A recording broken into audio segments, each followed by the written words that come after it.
আমি একটা জিনিস কিছুতেই বুঝে উঠতে পারি না, মানুষ বেঁচে থাকাকালীন কেন সম্পত্তি নিয়ে এত হানাহানি মারামারি করে।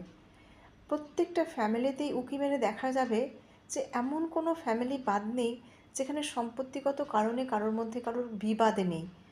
প্রত্যেকের মধ্যে একটা বিবাদ কাজ করছে প্রত্যেকটা ফ্যামিলিতে। খুব কম ফ্যামিলি, হাতে গোনা হয়তো বের করা যাবে যারা সম্পত্তি নিয়ে কখনো কোনো অশান্তিই করেনি।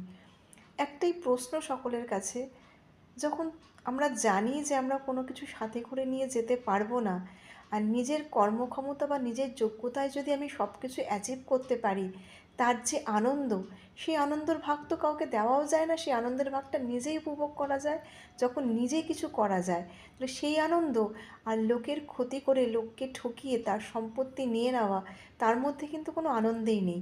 তাহলে যখন নেই, তখন সেই সম্পত্তি নিয়ে বিবাদ করে কেন সম্পর্ক বা রিলেশনগুলোর মধ্যে এত চির মানুষে ধরায়। মানে এমন ঘটনাও ঘটেছে যে সম্পত্তিগত বিবাদের জন্য ভাই ভাইয়ের মুখ দেখে না, বোন বোনের মুখ দেখে না, অথচ যখন সেই মানুষগুলো চলে যায়, মানে মারা যায়, তখন তারা তাদের প্রতি শ্রদ্ধা জানাবার জন্য হাজির হয়ে যায়। কেন? বেঁচে থাকতেই ভালোবাসাটা থাকলে হয় না?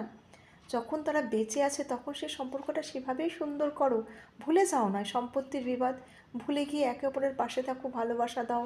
কারণ মানুষ আজ আছে, কাল কী হবে কেউ জানে না। তাই সম্পত্তির হানাহানি থেকে নিজেদেরকে মুক্ত করে না, অন্তত যতদিন মানুষ বেঁচে আছো, একে অপরের সাথে একটু ভালোবাসা দিয়ে একটু ভালো বন্ধনে বেঁচে থাকো। ব্যাস এটাই, তাহলে প্রত্যেকটা পরিবার সুখী হবে।